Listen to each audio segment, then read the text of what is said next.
रखबी हकीकत से तो दुनिया बेखबर है दुनिया की नुमाइश पर नजर है। এজন্য আল্লাহর গোলাম আপনাকে আমাকে মৃত্যুর কথা স্মরণ করে আল্লাহ তাআলার সান্নিধ্য অর্জন করতে হবে। আপনি মৃত্যুর কথা কেন স্মরণ করবেন? কারণ মৃত্যুতে কষ্ট আছে। কষ্ট মৃত্যুতে কি আছে? কষ্ট আছে। কেমন কষ্ট?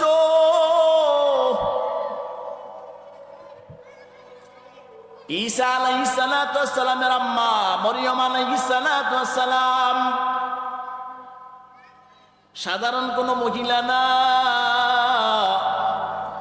ইনি একজন নবীর মা, আল্লাহওয়ালা মহিলা, বুজুর্গ মহিলা।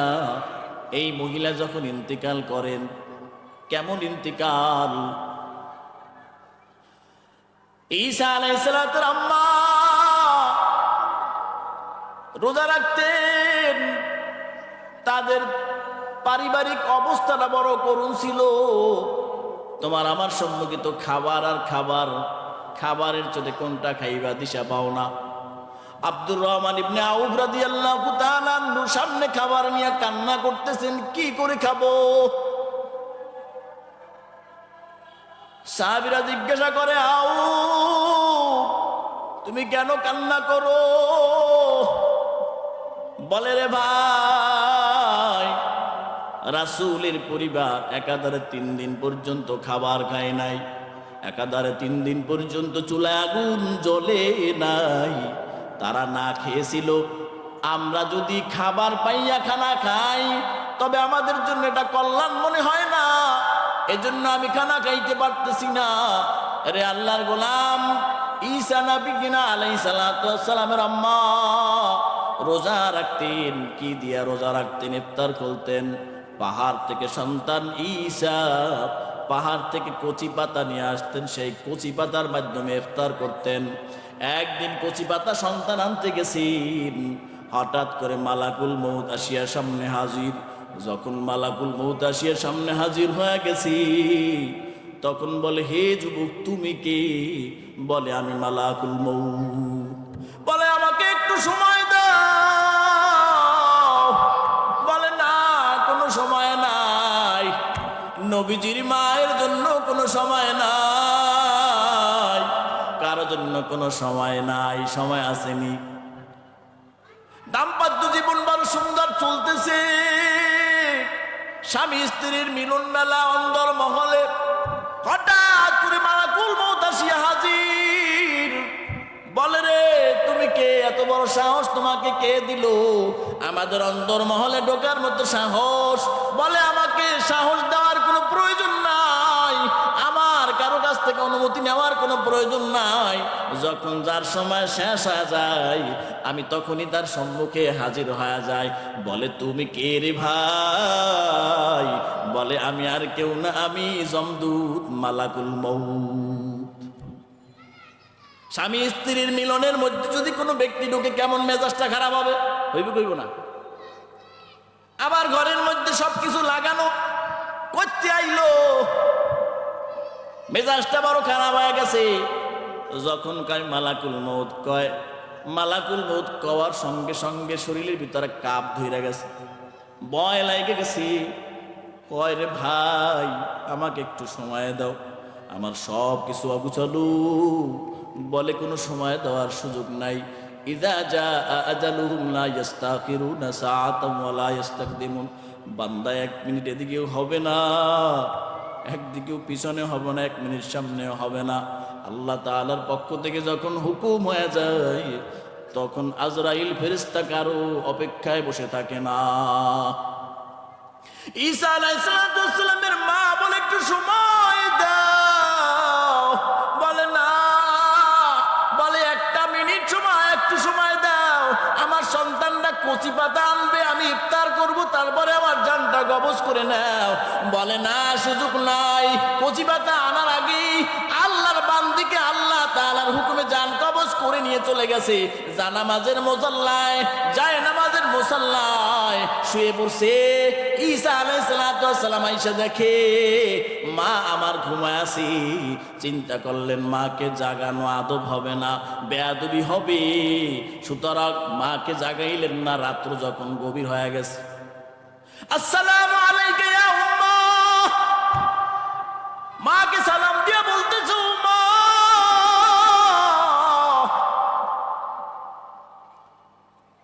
রোজাদাররা সবাই ইফতার করেছে, রাত গভীর হয়ে গেছে, এখনো আপনার কি হয়েছে? আপনি এখনো কেন উঠেন না? ওহী নাজিল করেছে আল্লাহ, বলে হে দোস্ত ঈসা, তোমার মা চিরদিনের জন্য বিদায়, আর কখনো ফেরত আসবে না। মাকে দাফন কাফন করার জন্য এলাকার সবাইকে ডাক দিছেন, কিন্তু তার ডাকে কেউ সাড়া দেয় নাই। যখন সাড়া দেয় নাই, নবীজির মা, এলাকার মানুষ কেউ সাড়া দেয় নাই, কলজাটা কতটা কষ্টের ঈসা নবীর। রে ভাই, আপনাকে বলি, আপনার মা যদি মারা যায়, আপনার এলাকার ভাই বোনদেরকে যদি ডাক দেন আর যদি না আসে, কেমন কষ্ট লাগবে বলেন? আপনার মা আপনার কাছে কত দামি, মায়ের চেয়ে বড় দামি দুনিয়ায় কেউ নাই। রে আল্লাহর গোলাম, ও মা, মা বলে যখন ডাক দিছেন, আল্লাহ বলে রে দোস্ত আমার, তোমার মা চিরবিদায় লয়ে গেছে গা, আর কখনো আসবে না। আরে আল্লাহর গোলাম এলাকার মানুষগুলোকে যখন ডাকছে, বলে না, তোমাদের ওই পাহাড়ে যাব না। সরি, ঈসা আলাইহিস সালাতু ওয়াস সালামের তার মায়েরা জঙ্গলার মধ্যে থাকতেন। এলাকার মানুষ তাদের উপরে বড় অত্যাচার করার কারণে জঙ্গলের মধ্যে থাকতেন। নবীরা কত কষ্ট করেছে জঙ্গলার মধ্যে থাকার কারণে।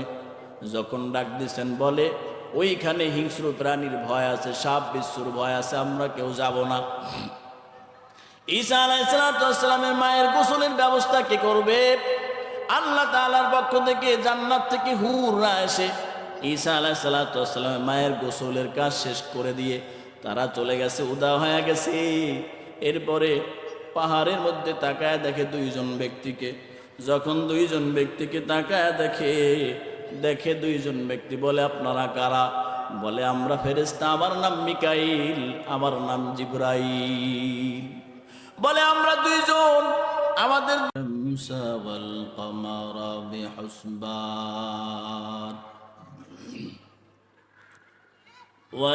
والنجم والشجر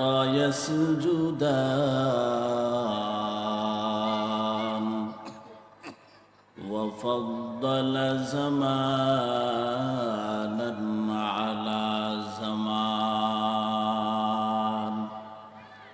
كما فضل مكانا على مكان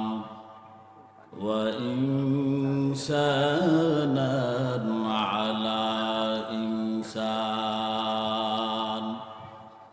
ونشهد أن لا إله إلا الله وحده لا شريك له لا جد له ولا ند له ولا مثل له ونشهد أن سيدنا وسندنا وحبيب ربنا وطبيبنا وطبيب قلوبنا ومولانا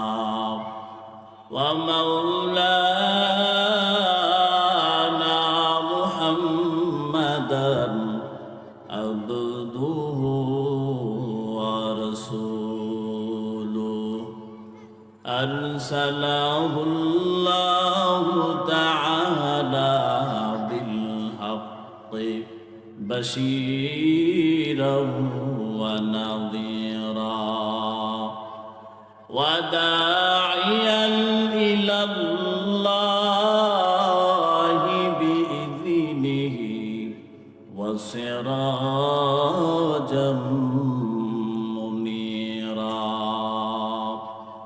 أما بعد فأعوذ بالله من الشيطان الرجيم بسم الله الرحمن الرحيم كل نفس ذائقة الموت ثم إلينا ترجعون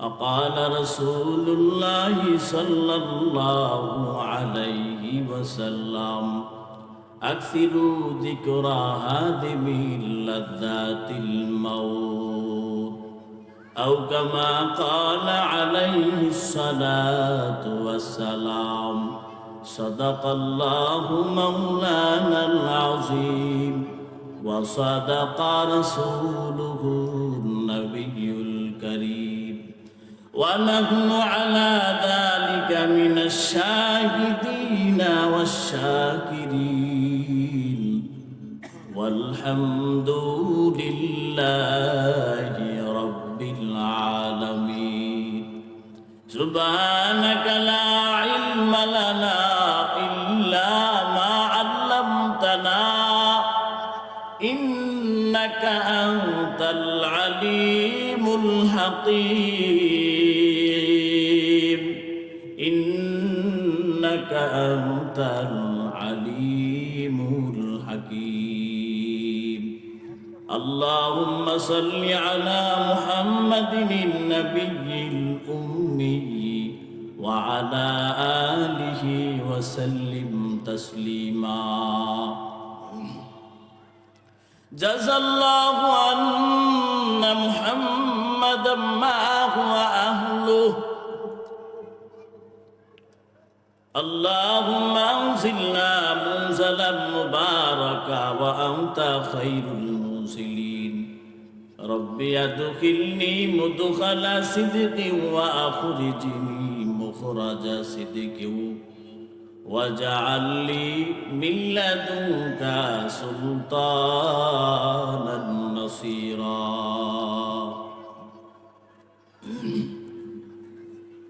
সাউন্ড একটু বেশি বেশি লাগে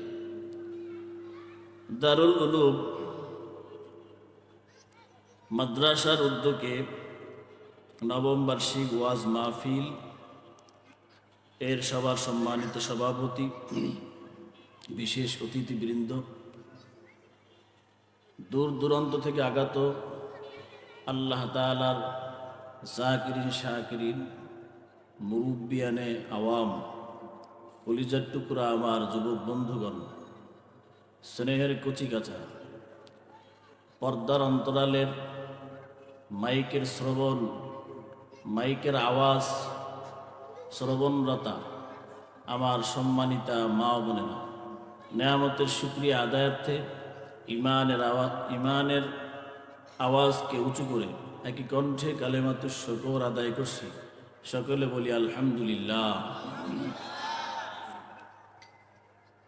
সমস্ত দরুদের ভাগিদার হকদার সে জমানার আখিরি জমানার উম্মতের দরুদি সৈয়দুল মুরসালিন শাফিউল মুজনিবিন সাকিয়ে কাউসার মদিনা কা তাজদার আফতাব নবুয়ত ফখর মওজুদত সৈয়দুল মখলুকত হযরত মুহাম্মদুর রাসূলুল্লাহ সাল্লাল্লাহু আলাইহি ওয়াসাল্লামের উপর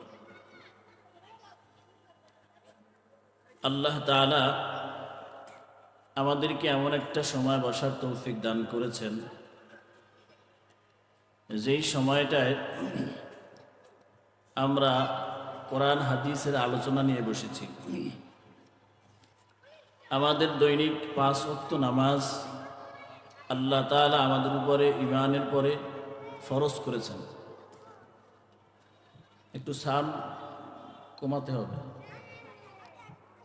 ফরজ করেছেন, তার মধ্যে আমরা অলরেডি মাগরিব পর্যন্ত পারফর্ম করেছি।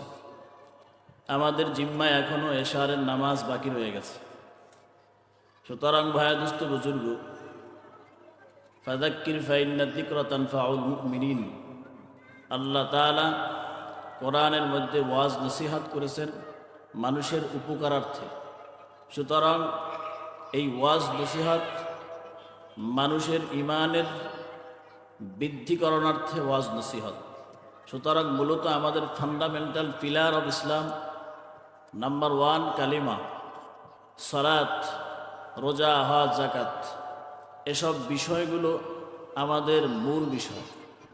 নামাজ পারফর্ম করেছি, সেজন্য সেই মালিকের দরবারে আবার শুকরিয়া আদায় করে সকলে বলি আলহামদুলিল্লাহ। আলহামদুলিল্লাহ এমন এক জিনিস, রাসূল সাল্লাল্লাহু আলাইহি ওয়াসাল্লাম বলেন, আফজালুজ যিকরি লা ইলাহা ইল্লাল্লাহ ওয়া আফজালুদ দুআই আলহামদুলিল্লাহ। সর্বোত্তম দোয়া হলো আলহামদুলিল্লাহ। মানুষ যখন আলহামদুলিল্লাহ বলে তখন সে যেন আল্লাহ তাআলার কাছে দোয়া করে, সর্বোত্তম দোয়া করে। আর যখন আলহামদুলিল্লাহ বলে আল্লাহ তাআলা তার মনের চাহিদাকে বৃদ্ধি করে দেন। লাইন শাকারতুম লাযীদান্নাকুম ওয়া লাইন কাফারতুম ইন্না আযাবি লাশাদীদ। আল্লাহ তাআলা বান্দা যখন শুকরিয়া আদায় করে তো আল্লাহ তাআলা যেই বিষয়ে শুকরিয়া আদায় করে বান্দা ওই বিষয়কে আল্লাহ তাআলা তার জন্য বৃদ্ধি করে দেন, তাকে সেই বিষয়ে আগায় যাওয়ার তৌফিক করে দেন। বলেন সুবহানাল্লাহ। আপনারা জেনে থাকবেন মুসা নবীনা আলাইহিস সালাতু ওয়াস সালাম আল্লাহ তাআলার সাথে কথা বলতেন। কুহে তুরে সিনায় আল্লাহ তাআলার সাথে কথা বলতেন। যখন কথা বলতে যাইতেন পথিমধ্যে অনেক মাখলুকের সাথে তার সাথে দেখা হতো। এর মধ্যে কখনো মানুষের সাথে, কখনো বা প্রাণীদের সাথে। তো পথিমধ্যে এক প্রাণী যার সম্পর্কে আমরা তাফসিরে পাই, হাঁস নামক এক প্রাণী মুসা নবীনা আলাইহিস সালাতু ওয়াস সালামের সাথে সাক্ষাৎ হয়। তিনি আরজি পেশ করলেন, হে আল্লাহর দুষ্ট মুসা, আপনি আল্লাহ তাআলার কাছে জিজ্ঞাসা করবেন আল্লাহ কবে বৃষ্টি দিবেন। মুসা আলাইহিস সালাতু ওয়াস সালাম আল্লাহ তাআলার কাছে বললেন, হে রব আমার, আপনার এক মাখলুক প্রশ্ন করেছেন যে আপনি কবে বৃষ্টি দিবেন। তো প্রশ্ন করার প্রতিপক্ষে রাসূল আল্লাহ তাআলা তার অ্যান্সার দিলেন যে 40 বছর পরে বৃষ্টি হবে। কত বছর পর? 40 বছর পর। মুসা নবীনা আলাইহিস সালাতু ওয়াস সালাম আল্লাহ তাআলার কাছ থেকে যখন ফেরত আসলেন, ফেরত আসার পথিমধ্যে আবার ওই হাঁসের সাথে সাক্ষাৎ। হাঁস জিজ্ঞাসা করেন, হে আল্লাহর নবী মুসা, আপনাকে যে আরজি পেশ করার কথা বললাম, আপনি এর কি জবাব এনেছেন? বলে, যে জবাব এনেছি তোমার শোনার দরকার নাই, কারণ তুমি যদি শুনো তবে তোমার মন খারাপ হয়ে যাবে। তোমার মন খারাপ হয়ে যাবে। এমনিতেই তো মাটিগুলো ফেটে চৌচির হয়ে গেছে, আসমানের দিকে তাকায় আছে। আবার যদি 40 বছর পরে বৃষ্টি হয় তবে পরিস্থিতিটা কেমন হবে? মন তো খারাপ হওয়ারই কথা। মুসা নবীনা আলাইহিস সালাতু ওয়াস সালাম বলতে রাজি না। বড় পীড়াপিড়ির পর মুসা আলাইহিস সালাতু ওয়াস সালাম যখন বললেন 40 বছর পর আল্লাহ তাআলা বৃষ্টি দিবেন, এই আওয়াজ শোনার পর হাঁস তার মুখ থেকে বলে ফেলছেন আলহামদুলিল্লাহ। কি বলছেন? আলহামদুলিল্লাহ। আওয়াজ বলতে দেরি আর আল্লাহ তাআলার রহমতের বারিধারা বৃষ্টি শুরু হইতে দেরি হয় না। বলেন সুবহানাল্লাহ। এরে আল্লাহর গোলাম, আল্লাহর নবী চিন্তা করলেন এই সময় তো বলার কথা ছিল ইন্না লিল্লাহ, কিন্তু তুমি ইন্না লিল্লাহ না বলে কেন আলহামদুলিল্লাহ বললা? মাখলুক কয়, আল্লাহ তাআলা যদি জিন্দেগিতে বৃষ্টি না দিতেন তবেই বা কি করার ছিল? আল্লাহ যদিও 40 বছর পরে বৃষ্টি দিবেন, শুকরিয়া আদায় না করে আর কি বা করার আছে? ঠিক কিনা? এরে আল্লাহর গোলাম, হাজী সাহেব ইমদাদুল্লাহ মাহাজরি মক্কি রহমাতুল্লাহি আলাইহি হজ করার জন্য রওনা করলেন সঙ্গী সাথী নিয়া। সাথে শুধু সামান্য কিছু প্রয়োজনীয় সামগ্রী সাথে নিলেন। তিনি যখন হজের জন্য রওনা করছেন, হজের স্থলে পৌঁছানোর পর তার প্রয়োজনীয় সামগ্রীগুলো চোরে লয়া ভাগছে। যখন চোরে নিয়ে গেল, হাজী সাহেব রহমাতুল্লাহি আলাইহি বলেন আলহামদুলিল্লাহ। আলহামদুলিল্লাহ বলার পর তার সফর সঙ্গী বললেন আলহামদুলিল্লাহ, রহস্য কি? আবার হজের শেষ পর্যায়ে গিয়ে আবার ওই তার প্রয়োজনীয় সামগ্রীটা আবার ফিরে পাইলেন। যখন ফিরে পাইলেন তখনও বলেন আলহামদুলিল্লাহ। জিজ্ঞাসা করলেন, হে আমার উস্তাদ হুজুর, আপনি যখন হারায় গেল তখনও বললেন আলহামদুলিল্লাহ, আবার যখন পাইলেন তখনও বললেন আলহামদুলিল্লাহ। মূলত এর রহস্য কি? বলে এর রহস্য হলো, যদিও এই ব্যক্তি আমার জিনিস নিয়ে উপকৃত হইল, আমি চিন্তা করলাম ও যদি আমার জিনিস নিয়ে উপকৃত হয় তবে প্রশংসা করা ছাড়াই বা আর কি আছে। আবার যেহেতু বুঝতে পারলো আমার প্রয়োজনীয় বিষয় আমার বড় জরুরি, আমি এটা ছাড়া চলতে আমার জন্য বড় কষ্ট হবে, ও যখন বুঝতে পারলো তখনও আমি আলহামদুলিল্লাহ বলা ছাড়া আর কিছুই ভাবতে পারলাম না। এজন্য আমি আলহামদুলিল্লাহ বললাম। সুতরাং বায়াদুস্ত বুজুর্গ, বান্দা যখন আলহামদুলিল্লাহ বলে তখন যেন বান্দা আল্লাহ তাআলার কাছে ডিমান্ড পেশ করে। কি পেশ করে? দাবি পেশ করে। বান্দা যখন নামাজের মুসাল্লায় দাঁড়া যায়, আল্লাহ তাআলাকে বলে প্রাইজ বি টু আল্লাহ, আলহামদুলিল্লাহি রাব্বিল আলামিন। আল্লাহ সমস্ত প্রশংসা আপনার, the most gracious most merciful. Allah, আপনার সে বড় দয়ার মাওলার কেউ নাই, আপনার সে বড় মায়ার মাওলার কেউ নাই, একমাত্র আপনি তো প্রশংসা পাওয়ার যোগ্য। আমার বান্দা, আল্লাহ তাআলা বলে, আমার বান্দা যখন আলহামদুলিল্লাহ বলে আল্লাহ তাআলা তার জন্য বরাদ্দ করে দেয়। বান্দা কি চায় আমি আল্লাহ দেওয়ার জন্য প্রস্তুত আছি। ইয়াদুল্লাহি মিনাল আইদি খুল খালাকাস সামাওয়াতি ওয়াল আরদ। আল্লাহ তাআলার হাত পরিপূর্ণ কোনো কমতি নাই। আল্লাহ পৃথিবীর সৃষ্টি করা থেকে নিয়ে আজ পর্যন্ত বান্দা যা কিছু চায় সব কিছু আল্লাহ তাআলা পূরণ করে দেয়। বান্দা বলে ইয়্যাকা না'বুদু ওয়া ইয়্যাকা নাস্তাঈন। আল্লাহকে বলে আল্লাহ, আপনার ইবাদত করি এবং আপনার কাছে সাহায্য চাই। উদউনি আস্তাজিব লাকুম। আল্লাহ তাআলা বান্দাকে বলে বান্দা আমাকে ডাকো, আমি আল্লাহ তোর ডাকে সাড়া দিব। তুই কি চাবি আমি সব দিতে প্রস্তুত। ঠিক কিনা? আল্লাহ তাআলাকে যখন বান্দা বলেন ইয়্যাকা না'বুদু ওয়া ইয়্যাকা নাস্তাঈন, আল্লাহ আপনার ইবাদত করি এবং আপনার কাছে সাহায্য চাই। আল্লাহ তাআলা বলে বান্দা তুই কি চাবি? ওয়া ইয়্যাকা নাস্তাঈনের মধ্যে কোন জিনিসটা নাই চাওয়ার বল, আমি আল্লাহ তোকে দান করব। সুতরাং বায়াদুস্ত বুজুর্গ, সময় বড় অল্প, আল্লাহকে রাজি খুশি করতে হবে। মান আহাব্বা লিকা আল্লাহি হাব্বাল্লাহু লিকাআহু, মান কারিহা লিকা আল্লাহি কারিহাল্লাহু লিকাআহু। আল্লাহর মহব্বতে রাজি হও, আল্লাহর সাক্ষাতে খুশি হও, আল্লাহর সাক্ষাতে পাগল হয়ে যাও। যারা আল্লাহর সাক্ষাতে পাগল, আল্লাহ তাআলাও তাদের সাক্ষাতে পাগল। সুবহানাল্লাহ। আল্লাহ তাআলার সাক্ষাতে যারা পাগল না, আল্লাহ তাআলাও সাক্ষাতে পাগল না। এরে আল্লাহর গোলাম, তুমি যখন বুঝতে পারো তোমার সময় বড় অল্প,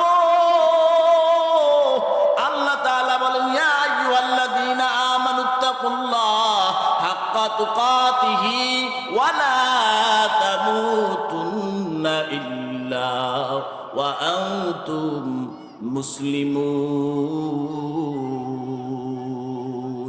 এরে আল্লাহর গোলাম, মুসলমান না হইয়া মৃত্যুবরণ করিও না।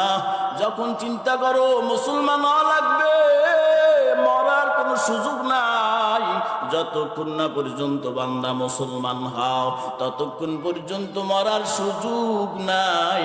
আল্লাহ তাআলার বান্দা তুমি যখন বুঝতে পারো তোমার মৃত্যু বড় সামনে, তখন তুমি ইস্তেগফার করা শুরু করে দাও, তখন তুমি তাসবিহ পড়া শুরু করে দাও। ফাসাব্বিহ বিহামদি রাব্বিকা ওয়াস্তাগফির ইন্নাহু কানা তাওয়াবা। আল্লাহ তাআলার নবীকে আল্লাহ তাআলা বলেন ইযা জাআ নাসরুল্লাহি ওয়াল ফাত ওয়ারাআইতান নাসা ইয়াদখুলুনা ফি দীনিল্লাহি আফওয়াজা। আপনি যখন দেখবেন ইযা জাআ নাসরুল্লাহি ওয়াল ফাত, যখন দেখবেন আল্লাহর পক্ষ থেকে সাহায্যের চিৎ, যখন দেখবেন আল্লাহ তাআলার পক্ষ থেকে বিজয়, দেখবেন দলে দলে মুসলমান ইসলামের পতাকা তলে ঢুকতেছে, প্রবেশ করতেছে, তখনই আপনার কাজ শেষ। আল-ইয়াওমা আকমালতু লাকুম দীনাকুম ওয়া আতমামতু আলাইকুম নি'মাতি ওয়া রাদিতু লাকুমুল ইসলামা দীনা। এই আয়াত নাজিল হওয়ার পর আল্লাহ তাআলার নবী বলেন বিদায় হজের ভাষণে আমি কি তোমাদের কাছে দিন পৌঁছাইতে পারলাম কিনা? আল্লাহ তাআলাও দিন পৌঁছা দিছে। এই আল্লাহ তাআলার নবীর কাজ পড়ায় শেষ পর্যায়ে আল্লাহ তাআলা বলে ফাসাব্বিহ, তাসবিহ পাঠ করো, বিহামদি আল্লাহ তাআলার শুকরিয়া আদায় করো, ফাসাব্বিহ বিহামদি রাব্বিকা ওয়াস্তাগফির আল্লাহ তাআলার কাছে ক্ষমা চাও, ইস্তাগফিরু রাব্বাকুম ইন্নাহু কানা গাফফারা আল্লাহ তাআলার কাছে ক্ষমা চাও, আল্লাহ তোমার গুনাহগুলোকে ক্ষমা করে দিবেন। আল্লাহ বলে কুল ইয়া ইবাদিয়াল্লাযীনা আসরাফু আলা আনফুসিহিম লা তাকনাতু মির রাহমাতিল্লাহ ইন্নাল্লাহা ইয়াগফিরুদ যুনুবা জামিআ। এরে আল্লাহর গোলাম, আল্লাহ তাআলা আপনাকে মাফ করার জন্য কত রকম বাহানা করেন, আল্লাহ তাআলা আপনাকে মাফ করবেন। বান্দা তুমি কালিমা পড়ছো, কালিমা পড়ার পরও কিন্তু গুনাহ হয় কি হয় না? গুনাহ হয়। এরে আল্লাহর গোলাম, আল্লাহর নবী বলে জাদ্দিদু ঈমানাকুম, তোমাদের ঈমানকে নবায়ন করো। কাইফা নুজাদ্দিদু ঈমানানা ইয়া রাসূলুল্লাহ, হে আল্লাহর নবী কেমন করে ঈমানকে নবায়ন করব? আল্লাহর নবী বলে বেশি বেশি কইরা কালেমার জরফ লাগা, বেশি বেশি কইরা কালেমা পড়, লা ইলাহা ইল্লাল্লাহ লা ইলাহা ইল্লাল্লাহ। কালিমা পড়ো, তোমার ঈমান বাড়বে। ঈমান আনয়ন করার পর আবার গুনাহ হয় কি হয় না? যেহেতু গুনাহ হয়, গুনাহকে পাক সাফ করতে হবে। আপনি একটা জমি ক্রয় করছেন, জমি, ওই জমিটার মধ্যে আগাছা দিয়া ভরপুর আছে না নাই? ওই আগাছা ভেনিশ করে পরিষ্কার পরিচ্ছন্ন করে সেখানে পিলার তৈরি করতে হবে, পিলার ভিত্তি স্থাপন করতে হবে, না হয় কিন্তু ওখানে বিল্ডিং টিকবে না। সুতরাং কালেমা পড়ছেন, ভিত্তি স্থাপন, কালেমা পড়ছেন, জমি ক্রয় করছেন, এরপরে আপনি ইস্তেগফার পড়েন। যেহেতু গুনাহ হওয়ার সম্ভাবনা আছে, গুনাহ হয়, দৈনিক 100 বার ইস্তেগফার পড়েন, আস্তাগফিরুল্লাহ। বেশি বড় বড়ার দরকার নাই, যেহেতু আপনার হাতে সময় নাই, আপনি বড় ব্যস্ত, আপনার মতো ব্যস্ত আর কেউ নাই। সুতরাং আল্লাহ তাআলার পক্ষ থেকে আওয়াজ, নবীজির পক্ষ থেকে আওয়াজ, বান্দা ইস্তিগফার করো। আমার নবী দৈনিক 100 বার ইস্তিগফার করতেন, যার পিছনের সামনের সমস্ত গুনাহগুলোকে আল্লাহ মাফ করে দিয়েছেন। তারপরেও আল্লাহ নবী কখনো ইস্তিগফার করা বন্ধ করে নাই। বান্দা ইস্তিগফার করো, ছোট্ট ইস্তিগফার করো, আস্তাগফিরুল্লাহ আস্তাগফিরুল্লাহ আস্তাগফিরুল্লাহ আস্তাগফিরুল্লাহ, দৈনিক 100 বার কইরা ইস্তিগফার করো। তবে দেখবা তোমার জিন্দেগীর গুনাহগুলো মাফ হয়ে গেছে। যখন গুনাহগুলোকে পরিষ্কার করলা, তখন পেইন্ট লাগাও। পেইন্ট কি লাগাইবেন? রং লাগাইবেন, রং। মানুষের বাড়ির গ্রিলগুলো যখন নষ্ট হয়ে যায়, মরিচা ধরে, মরিচা, বান্দা মরিচা পরিষ্কার করার জন্য বান্দা বাজারে দৌড় মারে। বলে দৌড়াও কেন? বলে রেত আনবার লইগা যাই। বলে রেত দিয়া কি হয়? বলে রেত দিয়া পরিষ্কার করতে হয়। কি পরিষ্কার করবা? বলে ঘরের গ্রিল নষ্ট হয়ে গেছে। যখন গ্রিল নাকি ঘষা দেয়, মসৃণ হয়ে যায়, মরিচা দূর হয়ে যায়। এখন যদি রং লাগায়, চমকায়। আর যদি মরিচার মধ্যে রং লাগায়, তবে আর চমকায় না। সিবগাতাল্লাহ ওয়া মান আহসানু মিনাল্লাহি সিবগা। আল্লাহ তাআলার রং এমন সুন্দর রং, এই রং দুনিয়ার কোনো মানুষ দেখে নাই। যদি এই রং কেউ দেখবার চায়, নবীজির দিকে তাকাও। নবীজির রংই আল্লাহর রং। সুবহানাল্লাহ। কুল ইন কুনতুম তুহিব্বুনাল্লাহ ফাত্তাবিউনি ইউহিব্বুকুমুল্লাহ ওয়া ইয়াগফির লাকুম যুনুবাকুম আল্লাহু গফুরুর রহিম। তু কুজাও সুন্নতে আহমদ কুজা বা মুহাম্মদ কাইবুয়াদ নিসবত তোরা ইমামুল আউয়ালিন আল আখিরিন বহর সদকা রহমাতাল লিল আলামিন। দেখে যা आन में आए मुहतरम, देख जाए कुरानों में आए मुहतरम, मोहम्मद मुस्तफा की खैरुल उमाम। এরে আল্লাহর গোলাম, রং লাগাও রং। রং লাগানোর জন্য কি লাগবে? ইস্তিগফার পড়ছো, আবর্জনা দূর করছো। এখন রং লাগাইবা কেমনে? বলে দুরূদ ইব্রাহিম পড়ার মতো সময় নাই। এখন তো মানুষের সময় নাই, সময় আছে মোবাইলে। কোথায়? মোবাইলের মধ্যে সময়। বান্দা মোবাইল হাতে নেওয়ার সঙ্গে সঙ্গে বলে 1 ঘন্টা সময় নাই।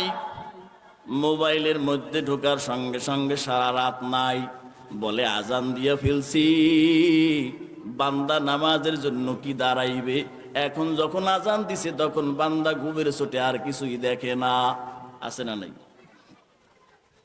এজন্য ভাই দোস্ত বুজুর্গ, আপনাকে আমাকে রং লাগাইতে হইবে। রং লাগাইবেন কেমনে? বলে ইস্তিগফার পড়ছো, দুরূদ ইব্রাহিম পড়ার সময় নাই, অনেক বড় ব্যস্ত। পড়ো সাল্লাল্লাহু আলাইহি ওয়াসাল্লাম, সাল্লাল্লাহু আলাইহি ওয়াসাল্লাম। ছোট্ট ভাবে বলো সাল্লাল্লাহু আলাইহি ওয়াসাল্লাম। দৈনিক 100 বার, 200 বার, 300 বার, যে যা পারো সুন্দর কইরা পড়তে থাকো। দিল লাগায় পড়ো, দেখবা তোমার মাকাম আল্লাহ তাআলার দরবারে আসীন হয়ে গেছি। পেন লাগানো শেষ, এখন ওই জমিটাকে আবাদ করার জন্য লাগায় দাও ইসমে জাতের জিকির। আল্লাহ আল্লাহ আল্লাহ আল্লাহ আল্লাহ আল্লাহ আল্লাহ আল্লাহ আল্লাহ আল্লাহ আল্লাহ আল্লাহ, এই জিকির লাগায় দাও, দেখবা তোমার জিন্দেগি কত সুন্দর হয়ে গেছি। মাঝে মধ্যে ভাই বয়ান করতে মনে চায় না। আজকে আসরের নামাজ পড়তেছিলাম, মসজিদের মধ্যে যখন নামাজের মুসাল্লায় ছিলাম, তখন মনের মধ্যে একটা চিন্তা আসছে, তুই তো বয়ান করতে যাবি, কিন্তু তুই তো অমানুষ হয়ে রইছো, তুই কি বয়ান করবি?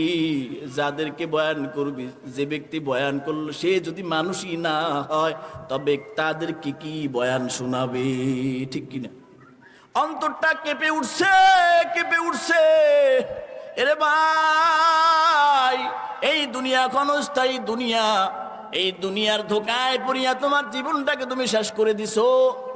এজন্য জ্ঞানী হওয়া লাগবে। কি হওয়া লাগবে?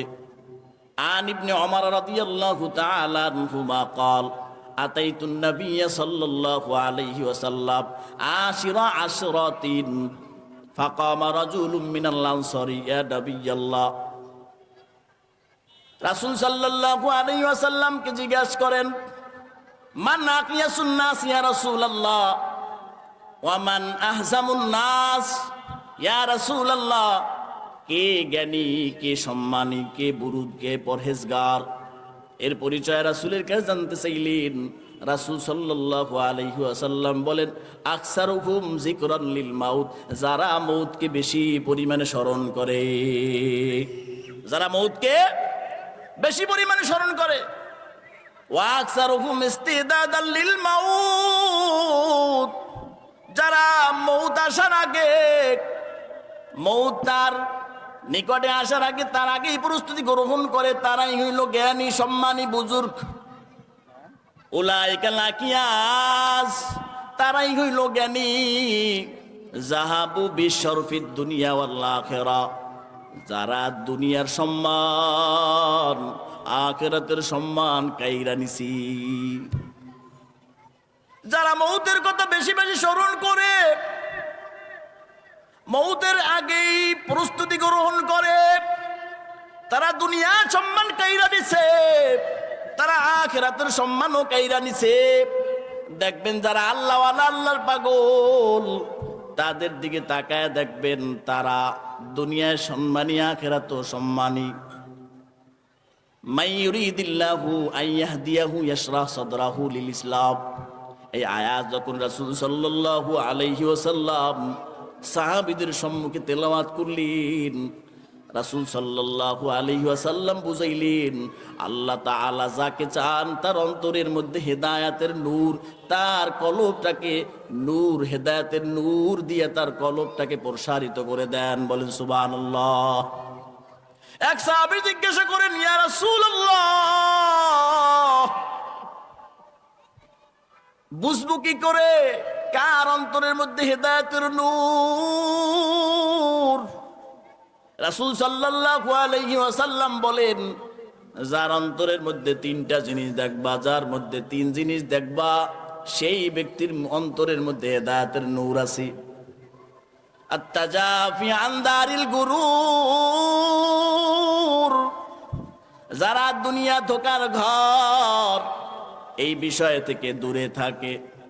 দুনিয়া ধোকার ঘর, আর দুনিয়া দারুমান লা দারালাহ, যারা দুনিয়াকে বাড়ি বানাইছে, আল্লাহর নবী বলেন তাদের আখিরাতে কোনো বাড়ি নাই। ওয়ালা ইয়াজমাউ মান, যারা দুনিয়ার মধ্যে সঞ্চয় করে, সঞ্চয় হারাম উপায়ে সঞ্চয় করে, আল্লাহ রাসূল বলেন আকলালা, সে জ্ঞানী নয়, সে অজ্ঞান, তার কোনো জ্ঞান নাই, সে বেয়াক্কল। সে কি? বেয়াক্কল। সুতরাং বায়দুস্ত বুজুর্গ, আত-তাজাফি আন দারিল গুরুর, যেই ব্যক্তি দুনিয়া ধোকার ঘর থেকে নিজেকে দূরে রাখে, ওয়াল ইনাবাতু ইলা দারিল খুলদ, যারা পরকালীন জিন্দেগি জান্নাতের জন্য বেচাইন হয়ে যায়, যারা পরকালীন জিন্দেগির দিকে ধাবিত হয়, সেই জন্য পাগল হয়ে যায়। এই দুই প্রকার। 3 নম্বর, যারা মৃত্যু আসার পূর্বে মৃত্যুর জন্য প্রস্তুতি গ্রহণ করে, ওয়াইস্তেদাদু লিল মাউত, মৌতের জন্য প্রস্তুতি গ্রহণ করে, কবলা নুজুলিহি, তাদের উপরে মৃত্যু আসার পূর্বেই তারা মৃত্যুর জন্য প্রস্তুতি গ্রহণ করে। এই 3 গুণ যাদের মধ্যে দেখবা, তাদেরকে মনে করবা তাদের অন্তরের মধ্যে হেদায়েতের নূর জমা আছে। এরে আল্লাহর গোলা, তুমি যদি জ্ঞানী হইতে চাও, রাসূল সাল্লাল্লাহু আলাইহি ওয়াসাল্লাম বলেন, আল কাইয়িসু মান দানা নাফসাহু ওয়া আমিলা লিমা বাদাল মাউত। নবী আমার জানা দেয়, হে মুসলমানি বন্ধু আমার, রাসূল সাল্লাল্লাহু আলাইহি ওয়াসাল্লাম বলেন, তোমাদের মধ্যে ওই ব্যক্তি জ্ঞানী যে ব্যক্তি তার নিজের নফসের উপরে, নফসের কাছে বারবার জিজ্ঞাসা করে, নফস কি করছো, আমাকে হিসাব দাও। নফসের উপরে বারবার করে প্রশ্ন করে, কি করছো না করছো, সব কিছুর বিচার নিজের আদালতের মাধ্যমে লয়। ওয়ামিলা লিমা বাদাল মাউত, এবং পরকালীন জিন্দেগি ডেভেলপ করার জন্য চেষ্টায় লেগে থাকে। এই ব্যক্তি হলো জ্ঞানী এবং সম্মানী। ঠিক কিনা? এখন প্রশ্ন হলো, রাসূল সাল্লাল্লাহু আলাইহি ওয়াসাল্লাম বললেন, আকসিরু যিকরা হাদিমিল লাদ্দাতিল মাউত, বান্দা বেশি বেশি করে মৃত্যুর কথা স্মরণ করো। কেন মৃত্যুর কথা স্মরণ করবা? আকসিরু হাদিমিল লাদ্দাতিল মাউত, মৃত্যুর কথা বেশি স্মরণ করলে দুনিয়ার আশা আকাঙ্ক্ষা তামান্না লোপ পেয়ে যাবে, দুর্বল হয়ে যাবে। মানুষ মনে করে মৃত্যুর কথা স্মরণ করলে তো আমার ব্যবসা বন্ধ হয়ে যাবে। মানুষ মনে করে মৃত্যুর কথা স্মরণ করলে তো আমি প্রেম বন্ধ হয়ে যাবে, অবৈধ সম্পর্ক বন্ধ হয়ে যাবে। কারণ মৃত্যুর কথা স্মরণ করার কোনো দরকার নাই। ঠিক কিনা? এজন্য ভাই দোস্ত বুজুর্গ, মৃত্যুর কথা স্মরণ করবেন, কারণ আপনাকে নেককার হতে হবে। নেককার কি হতে হবে? আপনাকে নেককার হতে হবে। আপনি নেককার হবেন, নেককার হওয়ার জন্য মৃত্যুর কথা স্মরণ করতে হবে। ইন্নাল আবরারা লাফি নাঈম ওয়া ইন্নাল ফুজ্জারা লাফি জাহিম। এরে আল্লাহর গোলাম, নেককারের জন্য আল্লাহ তাআলা জান্নাত রাখছেন, নাঈম জান্নাত, আর বদকারের জন্য, পাপীর জন্য আল্লাহ তাআলা জাহিম জাহান্নাম রাখছেন। সুতরাং আপনাকে নেককার হতে হলে আপনাকে মৌতের কথা বেশি করে স্মরণ করতে হবে। মৌতের কথা স্মরণ করলে কি ফায়দা? আপনাকে গুনাহ থেকে ইউমাহিসুজ যুনুবা ওয়া ইউজাহিদু ফিদ দুনিয়া, আপনাকে গুনাহ থেকে মৃত্যুর স্মরণ দূরে রাখবে এবং দুনিয়ার আকর্ষণ থেকে আপনাকে দূরে রাখবে। হাকিকত সে তো দুনিয়া বেখবর হাই, দুনিয়া কি নুমাইশ পর নজর হায়। এজন্য আল্লাহর গোলাম, আপনাকে আমাকে মৃত্যুর কথা স্মরণ করে আল্লাহ তাআলার সান্নিধ্য অর্জন করতে হবে। আপনি মৃত্যুর কথা কেন স্মরণ করবেন? কারণ মৃত্যুতে কষ্ট আছে। কষ্ট, মৃত্যুতে কি আছে? কষ্ট আছে। কেমন কষ্ট?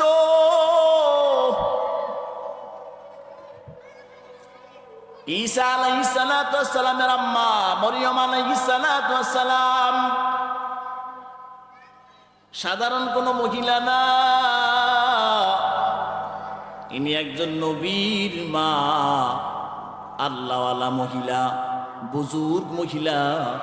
এই মহিলা যখন ইন্তেকাল করেন, কেমন ইন্তেকাল! ঈসা আলাইহিস সালাতুর আম্মা রোজা রাখতেন, তাদের পারিবারিক অবস্থাটা বড় করুণ ছিল। তোমার আমার সম্মুখে তো খাবার আর খাবার, খাবারের চোটে কোনটা খাইবা দিশা পাও না। আব্দুর রহমান ইবনে আউফ রাদিয়াল্লাহু তাআলা আনহুর সামনে খাবার নিয়ে কান্না করতেছেন, কি করে খাবো? সাহাবীরা জিজ্ঞাসা করে, আউফ তুমি কেন কান্না করো? বলে, রে ভাই, রাসূলের পরিবার একাধারে 3 দিন পর্যন্ত খাবার খায় নাই, একাধারে 3 দিন পর্যন্ত চুলায় আগুন জ্বলে নাই, তারা না খেয়েছিল। আমরা যদি খাবার পাইয়া খানা খাই তবে আমাদের জন্য এটা কল্যাণ মনে হয় না, এজন্য আমি খানা খাইতে পারতেছি না। আরে আল্লাহর গোলাম, ঈসা নবী কিনা আলাইহিস সালাতু ওয়াস সালামের আম্মা রোজা রাখতেন। কি দিয়া রোজা রাখতেন? ইফতার করতেন। পাহাড় থেকে সন্তান ঈসা পাহাড় থেকে কচি পাতা নিয়ে আসতেন, সেই কচি পাতার মাধ্যমে ইফতার করতেন। একদিন কচি পাতা সন্তান আনতে গেছেন, হঠাৎ করে মালাকুল মউত আসিয়া সামনে হাজির। যখন মালাকুল মউত আসিয়া সামনে হাজির হয়ে গেছি, তখন বলে, হে যুবক তুমি কে? বলে, আমি মালাকুল মউত। বলে, আমাকে একটু সময় দাও। বলে, না, কোনো সময় নাই।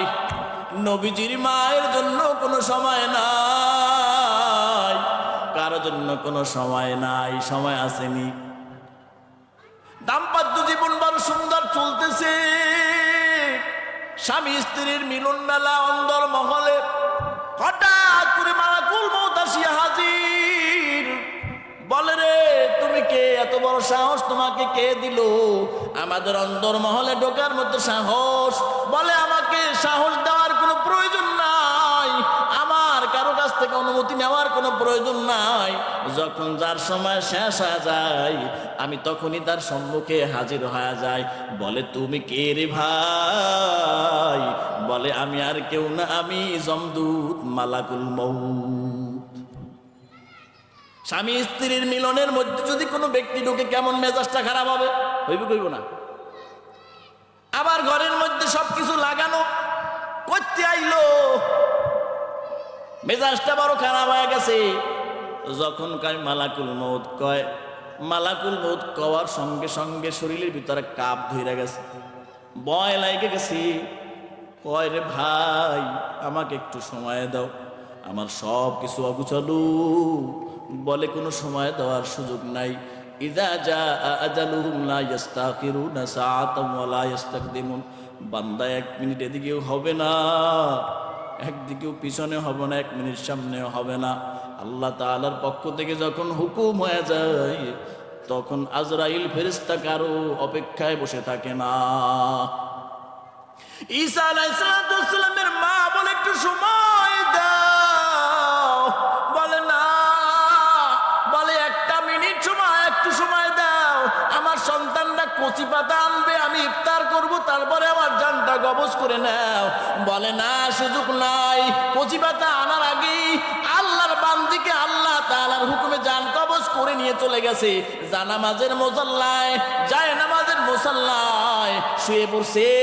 ঈসা আলাইহিস সালাম আইসা দেখে মা আমার ঘুমায় আছি।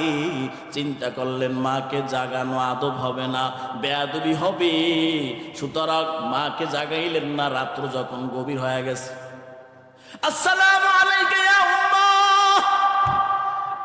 মাকে সালাম দিয়ে বলতেছে, উম্মা।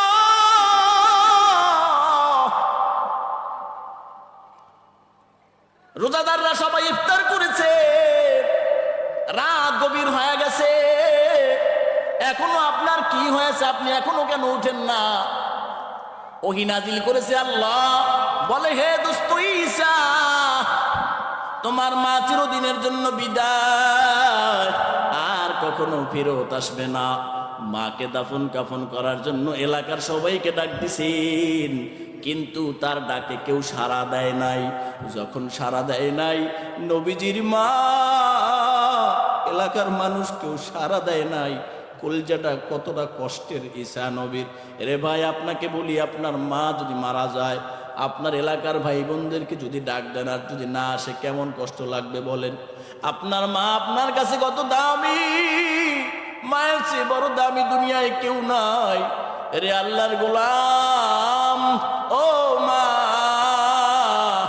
মা বলে যখন ডাক দিছেন, আল্লাহ বলে, রে দোস্ত আমার, তোমার মা চিরবিদায় লয়ে গেছে গা, আর কখনো আসবে না। আরে আল্লাহর গোলাম এলাকার মানুষগুলোকে যখন ডাকছে, বলে, না, তোমাদের ওই পাহাড়ে যাব না। সরি, ঈসা আলাইহিস সালামের তার মায়েরা জঙ্গলার মধ্যে থাকতেন। এলাকার মানুষ তাদের উপরে বড় অত্যাচার করার কারণে জঙ্গলের মধ্যে থাকতেন। নবীরা কত কষ্ট করেছে জঙ্গলার মধ্যে থাকার কারণে। যখন ডাক দিচ্ছেন, বলে, ওইখানে হিংস্র প্রাণীর ভয় আছে, সাপ বিচ্ছুর ভয় আছে, আমরা কেউ যাব না। ঈসা আলাইহিস সালামের মায়ের গোসলের ব্যবস্থা কে করবে? আল্লাহ তাআলার পক্ষ থেকে জান্নাত থেকে হুররা এসে ঈসা আলাইহিস সালাতু ওয়াস সালামের মায়ের গোসলের কাজ শেষ করে দিয়ে তারা চলে গেছে, উদা হয়ে গেছে। এরপরে পাহাড়ের মধ্যে তাকায় দেখে দুইজন ব্যক্তিকে। যখন দুইজন ব্যক্তিকে তাকায় দেখে দুইজন ব্যক্তি বলে, আপনারা কারা?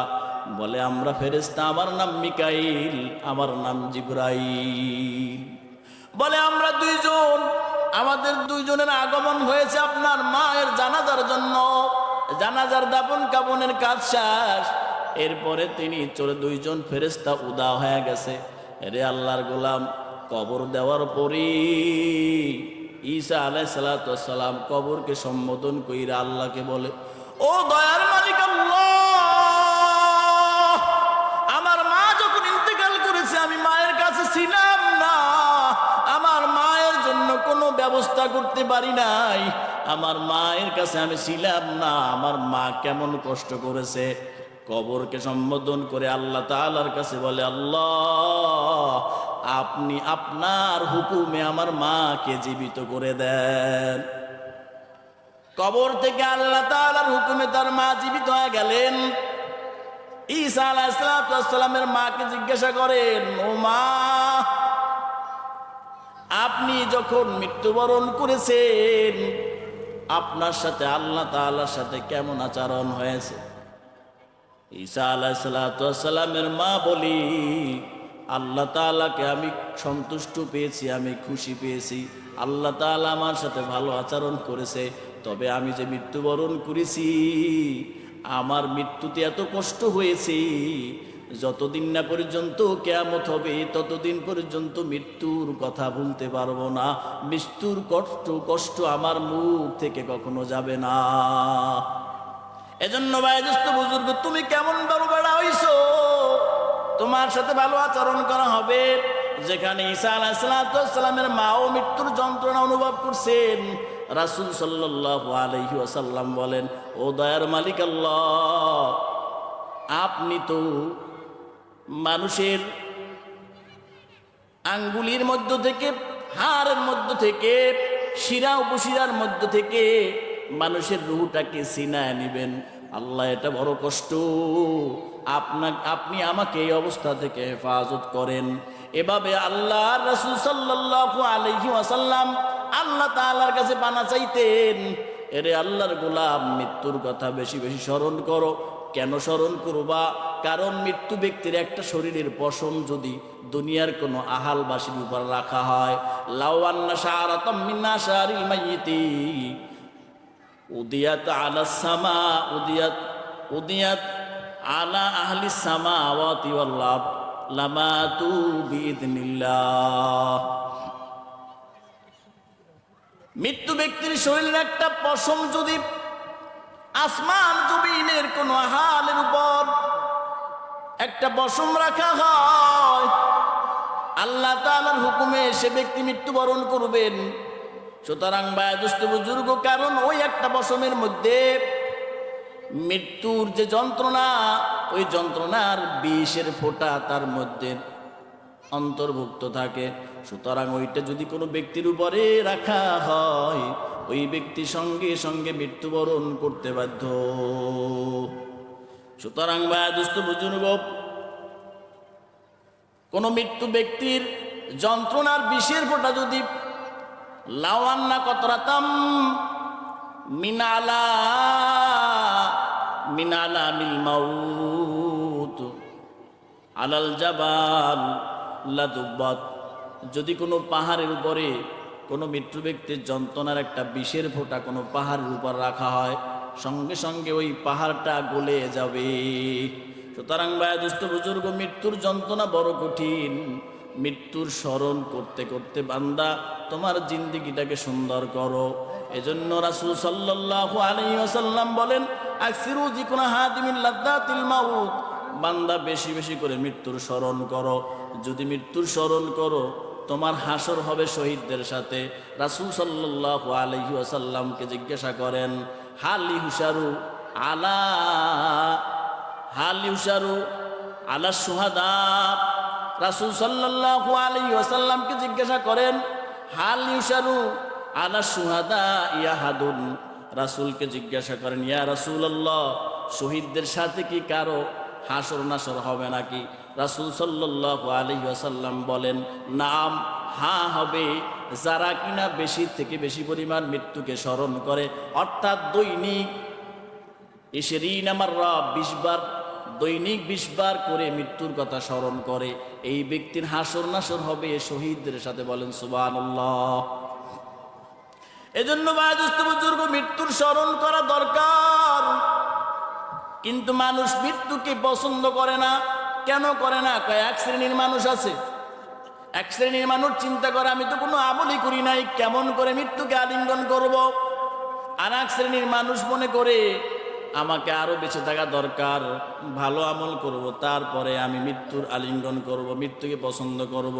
যেহেতু আমাকে আল্লাহ তাআলা জীবন দিছেই, সেহেতু আমাকে মৃত্যু গ্রহণ করতেই হবে। আল্লাহ তাআলা বলেন, আল্লাযী খলাকাল মাউতা ওয়াল হায়াতা লিয়াবলুয়াকুম আইয়ুকুম আহসানু আমালা। আল্লাহ তাআলা আমাকে জীবন দিছেন, আবার মৃত্যু দিবেন। এই জীবন এবং মৃত্যুর মাঝখানে যেই সময়টা, লিয়াবলুয়াকুম আইয়ুকুম আহসানু আমালা, বান্দা কেমন আমল করছো, নামাজে কেমন সুন্দর আচরণ করছো, রোজায় কেমন সুন্দর, হজে কেমন সুন্দর, মুআমালাত মুআশারাত তোমার কেমন সুন্দর, এটা একমাত্র দেখার জন্য আল্লাহ তাআলা আপনাকে জীবন দিছেন। আবার মৃত্যু নামক গেইটের মাঝখানে আপনাকে ছাইরা দিছেন। এই সময়টা আপনার আমার জন্য পরীক্ষার হল। এই পরীক্ষার হলে যদি আল্লাহকে খুশি করতে পারেন, তবে আপনার আমার জন্য জান্নাতুল ফেরদাউস অপেক্ষা করতেছি। আল্লাহ তাআলা আমাদের সকলকে আল্লাহ তাআলাকে রাজি এবং খুশি করার তৌফিক দান করেন।